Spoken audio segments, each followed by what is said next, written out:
He was the symbol of light, but his death revealed a darkness that no camera could hide. The fall of Alan Fang not only shocked an industry, but also opened a crack that no one has been able to close. In a landscape where image often weighs more than truth, the passing of the young actor became a turning point that dismantled the official narrative and unleashed an avalanche of unanswered questions. His presence on screen, always serene, ethereal, and marked by an elegance that seemed to defy gravity, had built an almost sacred aura around him. Millions admired him for that mixture of delicacy and discipline that rarely coexisted in the competitive universe of Chinese entertainment.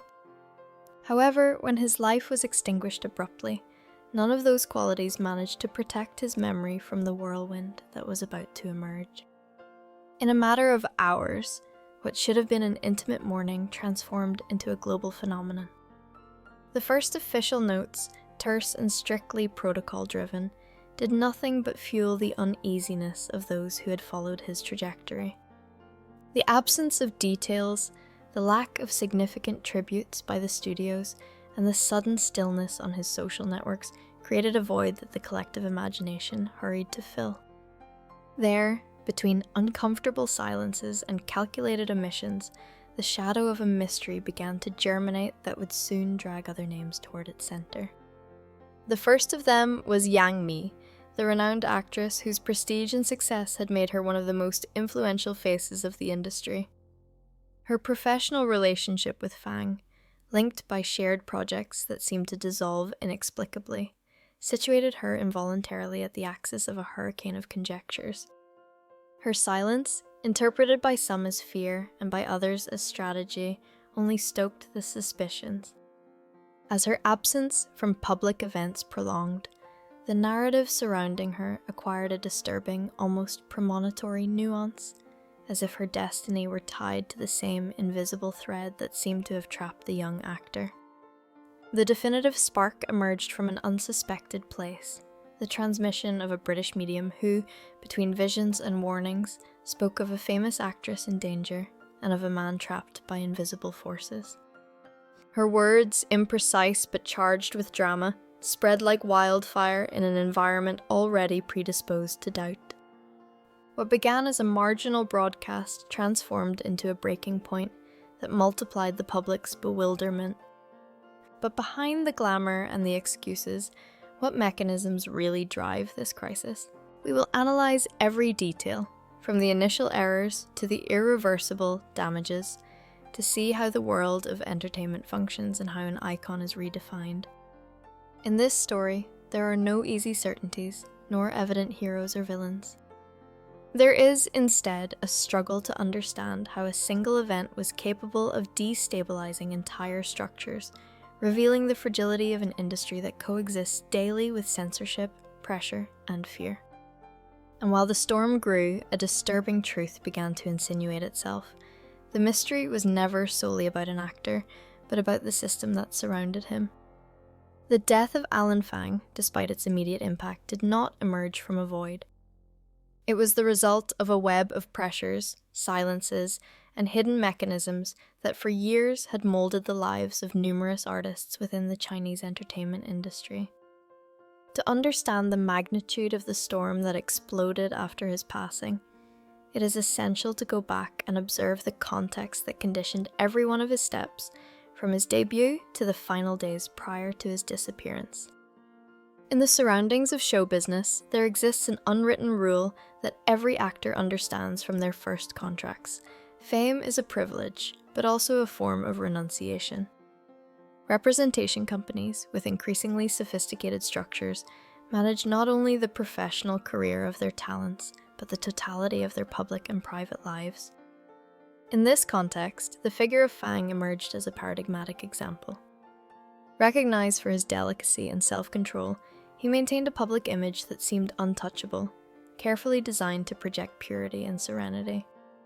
However, this facade depended on a strict system that surveilled his appearances, his words, and even his most trivial relationships. For years, Fang accepted these conditions with discipline, convinced that that sacrifice was the natural price of his vocation. But the harmony began to fracture when the first rumors surfaced regarding his desire to renegotiate or even abandon his contract. In an environment where companies invest considerable sums in the projection of their artists, any attempt at independence is interpreted as a threat to that control.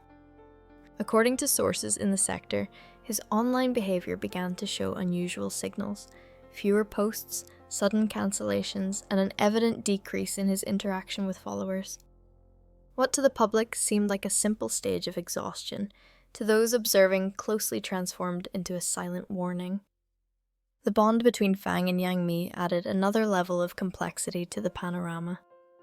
Although both shared a trajectory marked by professionalism, their possible collaborations were interrupted on repeated occasions with justifications that rarely convinced those who followed their careers. Creative differences, schedule adjustments, production changes, the public causes were correct, but they failed to explain the recurrence of those failures. Over time, these interruptions began to generate an alternative narrative, fueled by the perception of invisible forces intervening to avoid their association.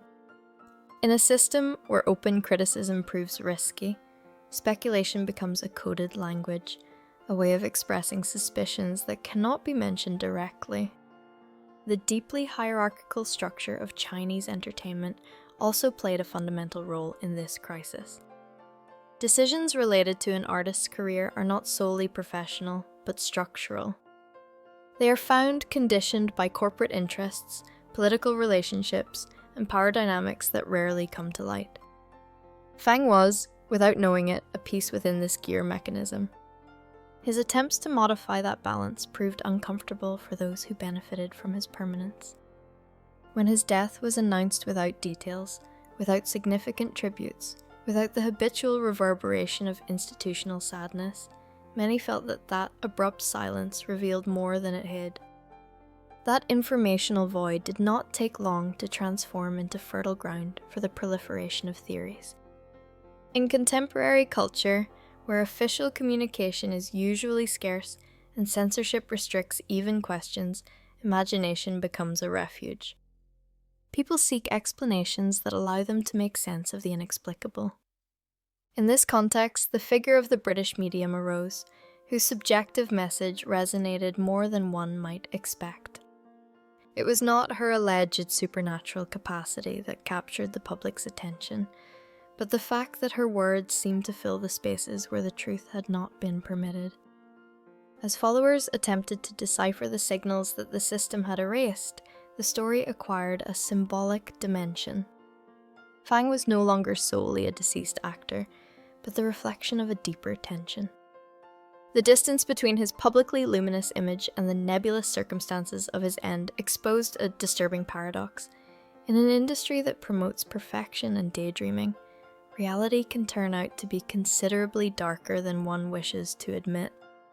Yang Mi herself became a fundamental element of this paradox. Her silence, far from attenuating the concern, increased it. No concrete proofs existed linking her to any adverse event, but her absence, prolonged and enigmatic, generated a sense of alert. It was as if the same force that had surrounded Fang's death extended toward her, enveloping her in a mystery that the public attempted to decipher without clear tools. In the midst of this climate of uncertainty, a collective sentiment of mistrust emerged toward the structures responsible for informing. When transparency becomes unattainable, citizens seek alternative narratives that allow them to recover a certain sense of control. Therefore, Fang's story did not develop solely on the real plane, but also on an imaginary plane where interpretation, suspicion, and fear intertwine. The lack of official explanations did not produce silence. Rather, it opened a space in which the community attempted to reconstruct the truth with the available fragments.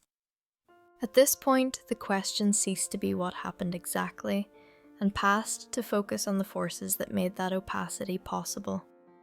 Fang's death became a symbol of the tension between the figure of the artist and the system that envelops him, a reminder that fame can elevate a person as much as it can suffocate them. His story, far from being an isolated case, acted as a mirror in which many recognized the limitations imposed by the structure of modern entertainment. What do you think of this? Comment amen below so we can continue with the unfinished stories. The media storm that surrounded the death of Alan Fang did not arise gradually. It was unleashed with a speed that overflowed any attempt at control, revealing to what extent information can transform into an uncontrollable phenomenon when institutional silence imposes itself. It all began with an apparently marginal broadcast, a nocturnal live stream by the British medium Ty William, whose trembling voice ventured into a territory that no authority had wanted to address. Her message, charged with omens and warnings about an actress in danger, found an audience anxious for answers that no one was willing to offer. In a matter of minutes, fragments of the transmission circulated through Chinese networks.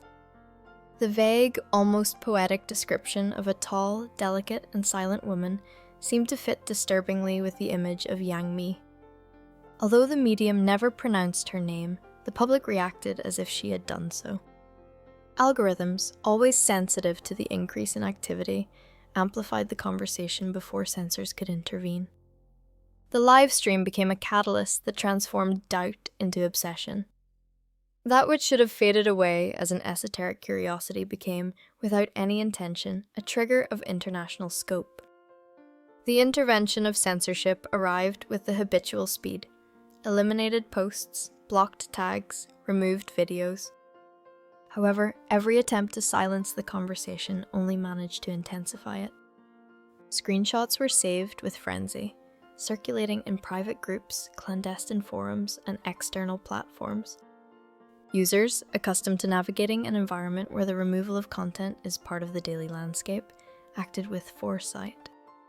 Every deleted message added a layer of mystery to the story, as if the suppression of information tacitly confirmed the importance of the topic.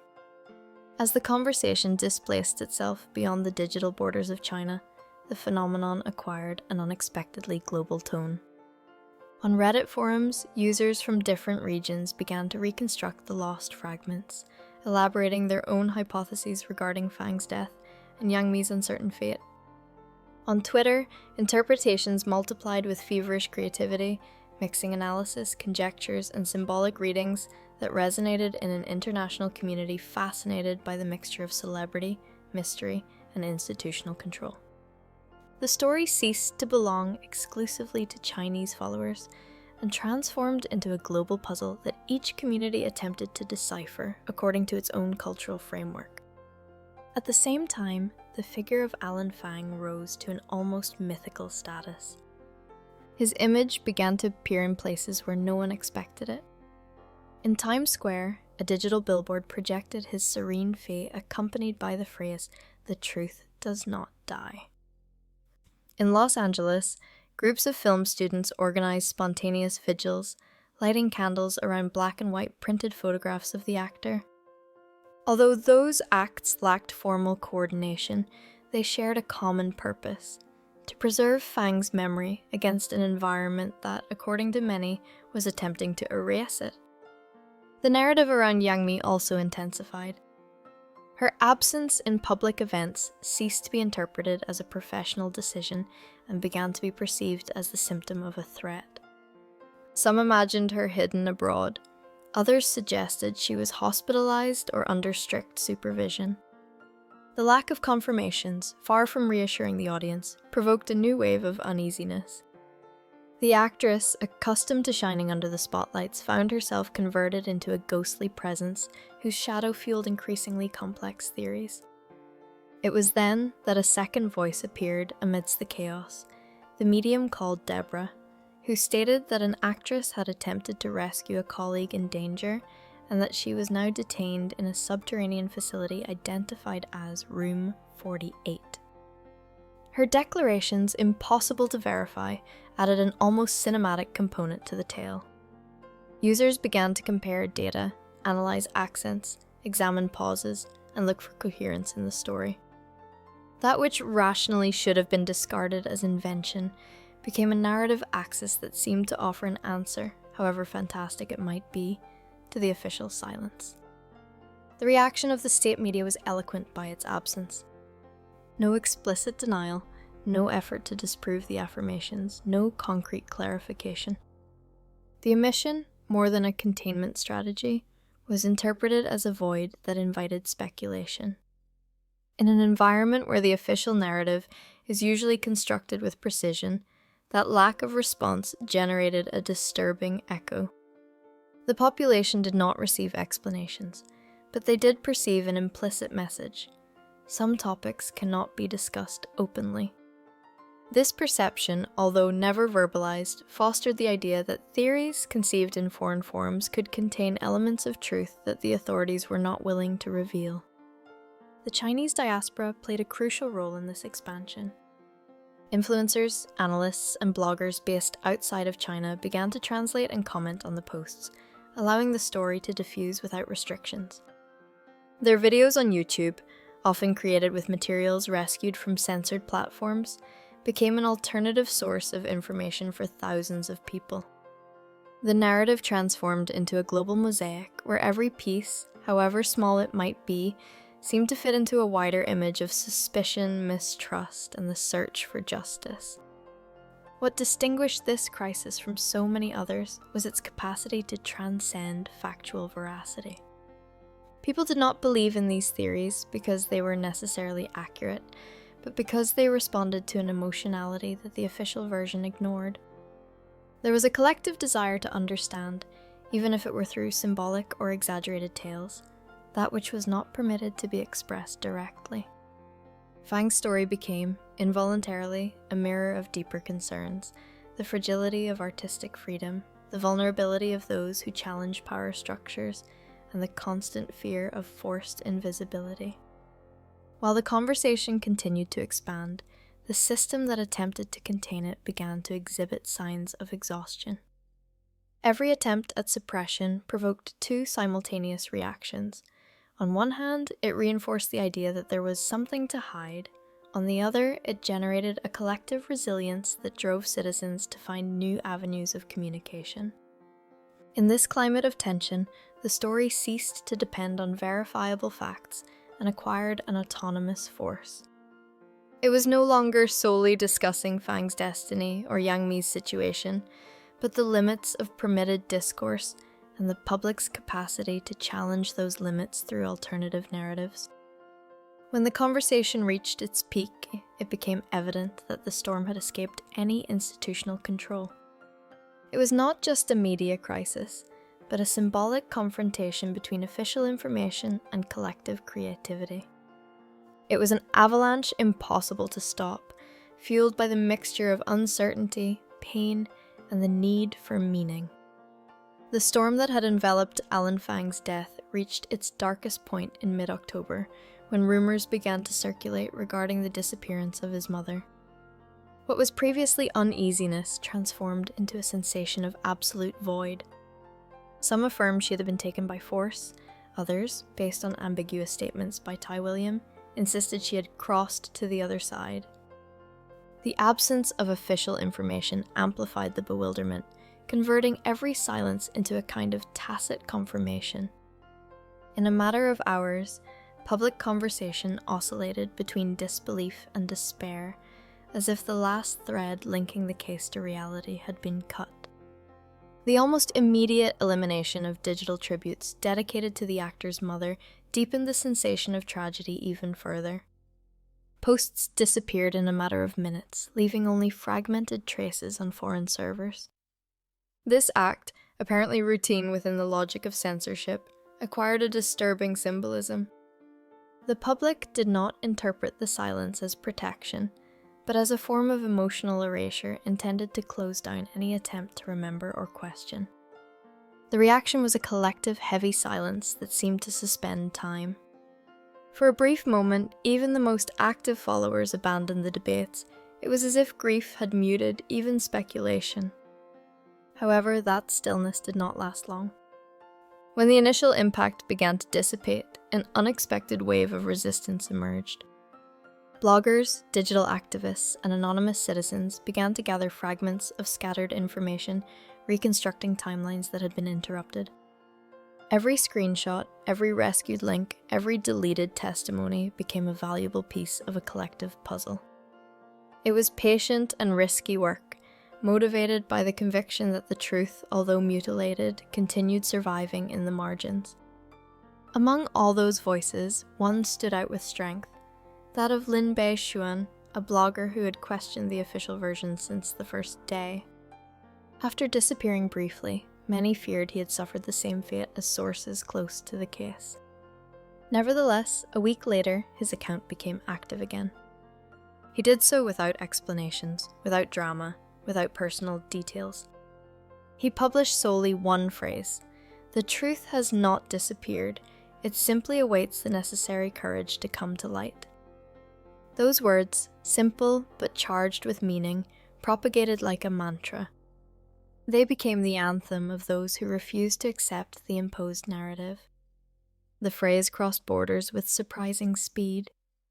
It was printed on banners, cited in videos, replicated on social networks, and even appeared projected on the facades of buildings in different cities. In Los Angeles, a group of activists projected Fang's face onto the Chinese consulate, accompanied by the message, "Justice is watching." In Seoul, film students enacted a performance titled Room 48, a symbolic act inspired by Deborah's words about the alleged imprisoned actress. The veracity of those theories was no longer the central point. What mattered was the capacity to convert pain and rage into an artistic language that escaped censorship. Meanwhile, Young Mi continued wrapped in a disturbing silence. Her sustained absence transformed her into an involuntary symbol of vulnerability. Theories regarding her whereabouts multiplied, but none managed to offer a clear answer. Some believed she was sheltering in another country, others supposed she was collaborating discreetly with lawyers or attempting to protect Fang's family.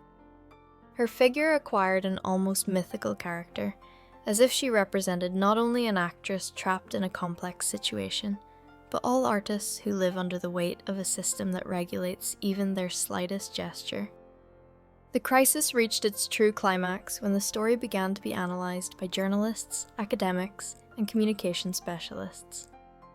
It was no longer about a mystery surrounding an actor's death, but about a paradigmatic case regarding the relationship between censorship, power, and public narrative. A term was coined to describe the phenomenon: the Fang effect. This concept summarized the fundamental paradox revealed by the crisis. The greater the effort to suppress information, the more creative and expansive the collective resistance became. It was as if the official narrative, upon attempting to impose itself, had unintentionally generated an opposite impulse that overflowed it. The Fang effect was not limited to the media sphere. It became a form of social consciousness. For many citizens, the case symbolized the fragility of truth in an environment where facts could be molded, altered, or erased according to structural conveniences. People understood that the absence of data was not a sign of order, but an invitation to question. Suspicion ceased to be a marginal gesture to become a moral stance. Beneath the theories, the narrative threads, and the supernatural interpretations, a shared conviction emerged. The truth can be silenced, but not destroyed.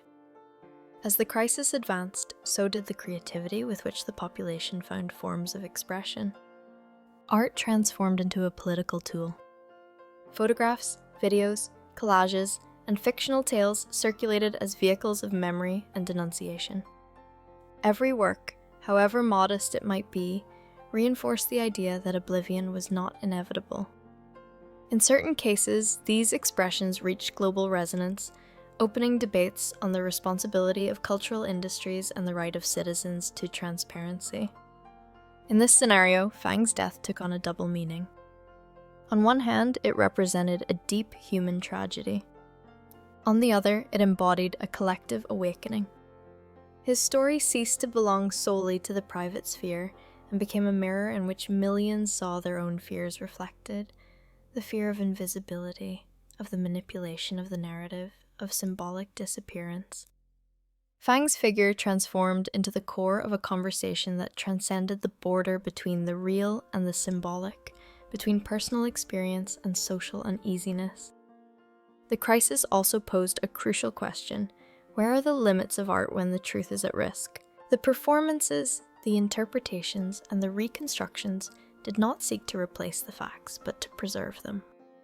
In an environment where information is volatile, art becomes an archive. Room 48, Lin Bei-shuan's phrase, the posters in Times Square. Each of those elements functions as a capsule that protects from oblivion, a story that the official versions intended to fade away. In the end, the storm did not destroy those who dared to question. On the contrary, it strengthened the bond between them. It taught them that the search for truth is not an individual task, but a shared act that depends on collective courage. Fang's story revealed, at its peak, that resistance is not always born of direct confrontation, but of the silent persistence of those who refuse to forget. The story of Alan Fang, marked by prolonged silences and interrupted truths, ended up becoming a symbol that transcended any geographic or cultural border. With the passing of months, his name ceased to be associated solely with the splendor of his career and passed to represent a deeply human collective uneasiness, the fear that the truth can be molded, hidden, or replaced by convenient versions. The tragedy that shook the Chinese entertainment industry not only put in evidence the fragility of the individual before impermeable structures, but also revealed society's capacity to transform pain into a persistent search for meaning.